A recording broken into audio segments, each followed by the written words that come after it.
All right, so this is an emergency alert. In the coming days and weeks ahead, we are very likely going to witness the largest ever coordinated drone strike deep inside of Russia that we've ever seen so far in the war. Is this going to be nuclear bases? Is this going to be nuclear power plants? Is it going to be military facilities, airports, monuments? But something big is coming. For the following reason, Elon Musk has effectively relinquished control of Starlink to the U.S. military-industrial complex. That same service that Elon was concerned would trigger nuclear Armageddon a year ago is now fully in the hands of the U.S. military and effectively then in the hands of the Ukrainian military to target wherever they please. Apparently, and I don't know all the technicals behind this, apparently it allows guidance systems to navigate deep inside of Russian territory at will, at the flick of a switch. Right now, Starlink is not operational in Russian territory. They're not allowed to utilize it in Russian territory. And this is something to do with the U.S. government, okay? And this is why Elon said, if the U.S. government asked me for permission, I would have probably said yes. But because Ukraine asked me, and because they're not the ones in charge, I said no. Now, apparently, he was very eager to step away from the service after refusing to help Kiev attack a Russian naval fleet in Crimea over concerns of nuclear Armageddon. So perhaps he just trusts in the decision-making capabilities of the U.S. military even more. But we know that the U.S. government has on numerous occasions stated that they don't care anymore. They were at one point partial to this. They at one point discouraged and even prohibited the Ukrainians from using weapons in certain parts of Russia, including what the Russians view as Russia, Crimea. But now, apparently, the gloves are off. And Anthony Blinken came out the other day and said, we don't really care. It's up to Ukraine how they use the tools that we provide them. Effectively green-lighting attacks deep inside of Russian territory. My friends, the ultimate result of this is going to be, if the capability is true, again, I don't know the extent. Is it overhyped in terms of Starlink's capability to help the guidance systems of these drones that can now go 700-800 kilometers deep all the way up to St. Petersburg from Ukraine? Is it going to be that much of a force multiplier and a game changer? If it is, then we are going to see a massive drone attack, and we're going to see it relatively quickly. It could be happening as I'm making this video. Because if you believe what the pro-Russian analysts are saying, then Ukraine is on the back foot.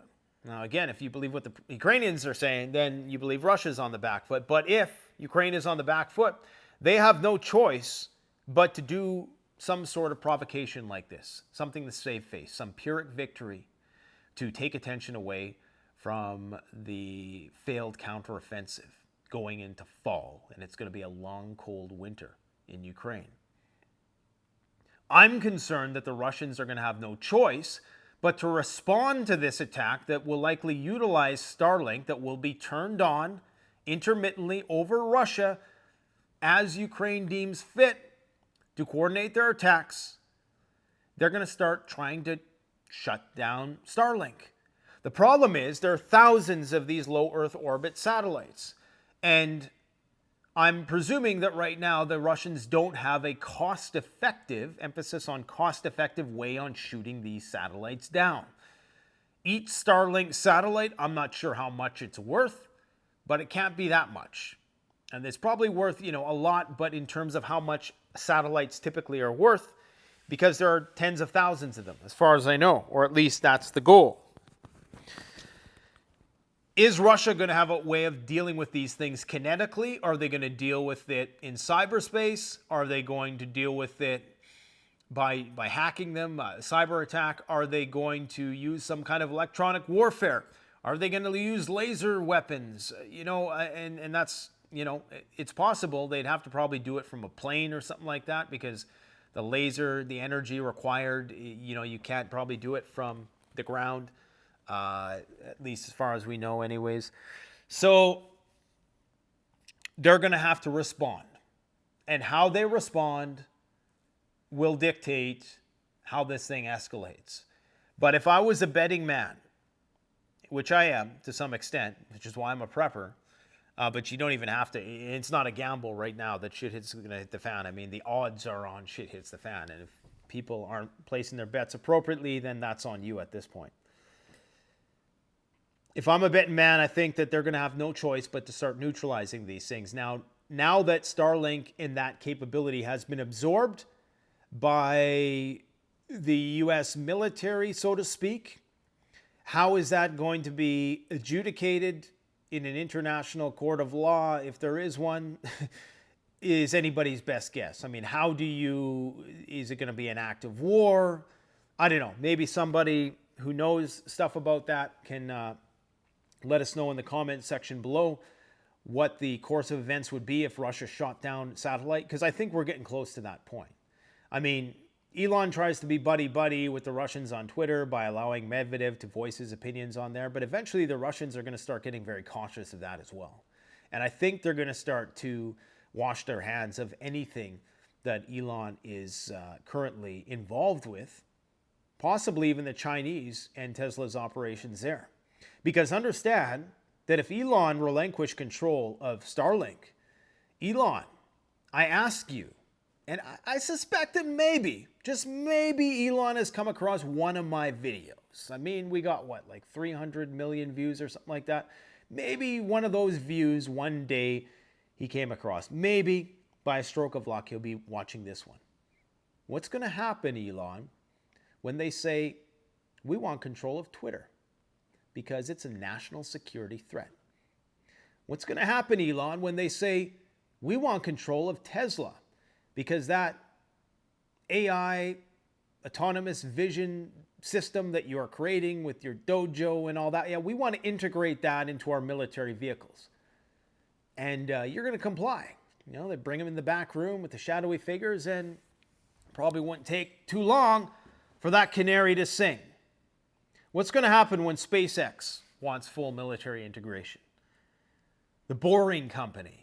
The Boring Company is a tunneling company. The whole idea of the Boring Company is that you can't build more roads, but you can build more tunnels. Well, are they going to use this tunneling technology to help the government build deep underground military bases for military purposes? Are they doing it already? Is the question.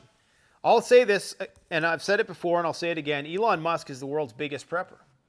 And I've extolled praise upon him in the past for this very thing. In fact, I've done dedicated videos on how Starlink, Powerwall, Tesla Powerwalls, solar roofs, electric vehicles are the ultimate preparedness vehicle. If you have the renewable power source to power it, there's almost virtually no maintenance required. Okay, you don't have to change the brakes. You don't have to change any fluids. It's a much simpler design than a combustion engine. It's a perfect prepping vehicle. And it'll even self-drive so you can ride shotgun of your own vehicle. And it's going to drive you through Bartertown. And so that you can focus on other things, like shooting marauders, right? We're trying to steal your stuff. I mean, the list goes on. Neuralink. This guy was a pioneer in PayPal. OpenAI, pretty much every domain of the concrete matrix that we find ourselves in, Elon Musk has had a hand in. He's been at the forefront of almost every possible thing. The question is, when the government comes knocking, is Elon Musk going to start talking? Twitter should be a big concern. Back in communist China in the 60s, I believe, what was it called? The Summer of Flowers campaign or something like that. Chairman Mao decided, you know what? We want to encourage everybody to speak their mind. We want to make people feel free enough to speak their mind so that 1 year later we can come and crack the hell down and take out anybody who was a dissenting voice when they thought they had the freedom to do so. Is that what Twitter is? Is this whole Tony Stark thing just being a utility towards the end of the draconian future that awaits, and Elon Musk is just being used? Because I genuinely think based on Elon's body language and just, I genuinely think he's an authentic guy. Okay, you know, I truly think that he's a person with an entrepreneurial vision. I don't think, not necessarily a genius in a different way. Many people mistakenly presume that he's at the forefront of these discoveries, but no, he's great at getting people to work together and working from a first principles approach on every project that he endeavors in. That's why he's a genius. He has a vision, okay, and then he can bring people together who are smart and smarter than him in many cases to build this vision. But is that just going to be used by the powers that be, whoever they might be? Yes, it will. Because if this is any example of that, if he was concerned about the prospect of World War III and then at the slightest bit of controversy just hands it over right away, I'm sure they put some pressure on him. You could see it building in this last week. Isn't it funny how, you know, you have the ADL coming out and doing this controversy, and then you have this whole thing about, you know, something that happened 8 months ago. All of a sudden it was a big deal. Why now? Why is that a big deal right now? Why wasn't that news 8 months ago? Okay? And suddenly he's just handing over the capability to the U.S. military. Something's not right about that. That tells me that they need to have this technology to do whatever it is they're about to do. And Russia's response may well be nuclear. Because at this point in time, if you do believe what's happening in the news, where you have a situation with the Black Sea where the Russians are being very, very gradually pushed back, or at least forced to go on the major defensive in Crimea and in the Black Sea, with these frequent attacks. The attacks are just more and more. Now you have the grain corridor thing, and you got the Royal Air Force in there enforcing the grain corridor. Romania put up a no-fly zone 30 kilometers over the Ukrainian border today. I mean, guys, this is it. This is it. So what are they about to do is the question. You got all kinds of strange military activity, birds up in the air all over the place, reconnaissance planes, command and control planes. Is it just exercises? We don't know. But we know that the largest military exercises are happening, unprecedented, everything happening on multiple fronts all at once. And according to the Russian analysts, Ukraine is losing. And they're about to lose. So are they about to do something incredibly stupid is the question. Are they going to start going after Russia's nuclear triad again? They've already went for it. Are they going to go, why are they putting tires on the planes? Okay? Why are they putting tires on the planes? That takes a lot of work.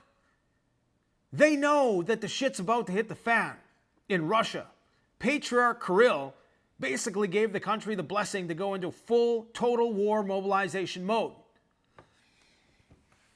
I feel like somebody watching this is going to come across this and say, who the hell is this clown with this cowboy hat screaming at the camera with this mishmash, conflating all these different things? But trust me, shit's about to go down. Don't trust me, I don't care. I can't articulate every data point in a way that is short and succinct enough. But understand, no matter how you slice it, okay, they're preparing something big. And now they have the ability to do so with the hardware that they claim to have perfected. Without Starlink, apparently without Starlink, they were able to go into Peskov Air Base with 20 drones, 700 kilometers from the Ukrainian border. Now the question is, did Elon give up the capability long time ago, and is that how they're doing this? Did they already have this capability? If that's the case, maybe we won't see a big event in the last couple of weeks. Maybe we've already seen it because Elon already handed over the keys and they're just pulling up this stuff for other reasons. Because we're getting close to election time and there's all kinds of infighting going on in terms of the U.S. administration. Something is going on. I don't know all the details of what's happening at the Romanian border, but it appears as though they are enacting some sort of no-fly zone or a shoot-down order that anything within 30 kilometers of their airspace, they will shoot down in that region. Okay? They're going to shoot it down. Why are they building bunkers at the Romanian border? I mean, you would think these would just be one-off attacks that the Russians were trying to target these ports, right? So why would they go to the extent of building bomb shelters along the Romanian border?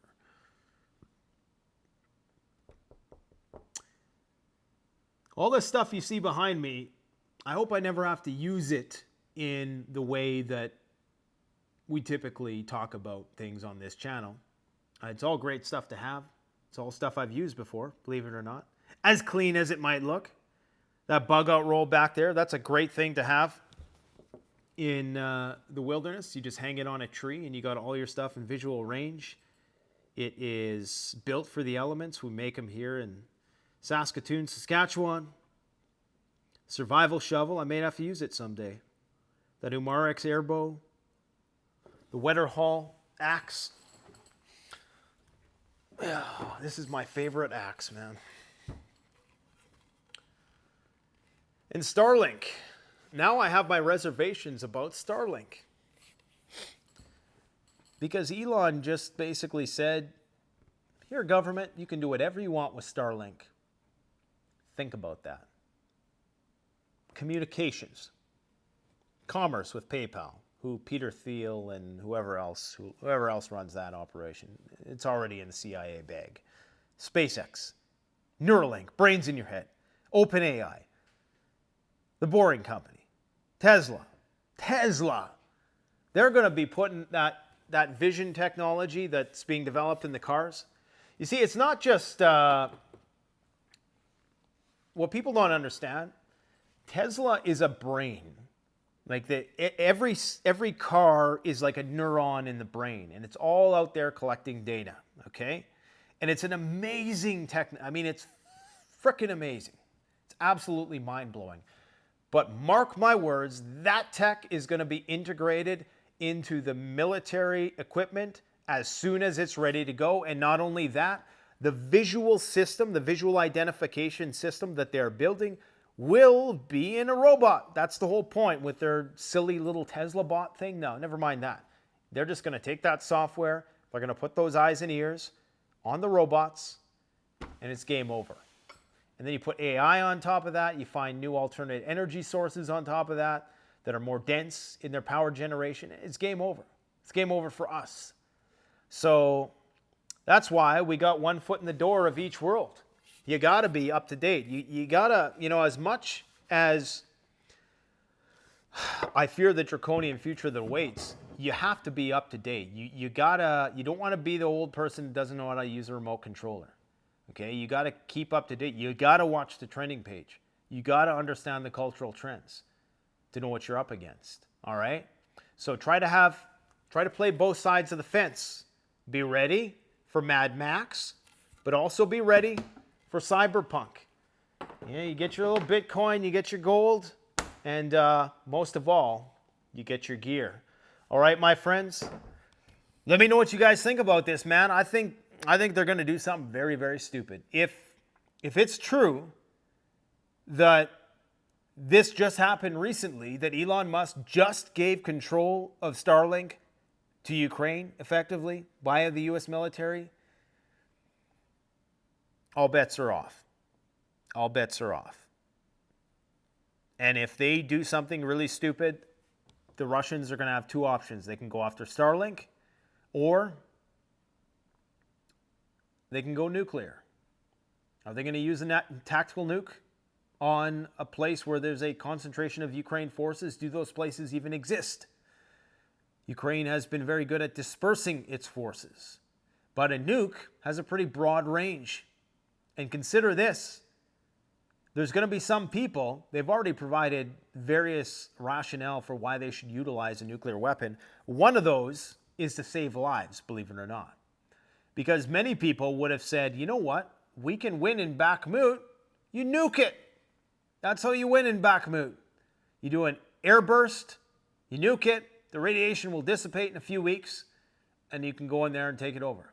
And then we wouldn't have lost 50,000 guys or however much they lost trying to fight that battle. So there will be an argument, and this is a common argument that comes up, that nuclear weapons save lives. As crazy as that sounds, somebody's going to float that idea. Now, I'm not saying that it's just going to be a massive attack on Moscow and they're just going to start shooting nukes. But we are getting close, man. We're getting so close. Too close for comfort. And if Elon thought we were that close before, how could he not possibly be raising the red flags and sounding the alarm right now? Unless he's got a plan to save himself, when the shit goes down.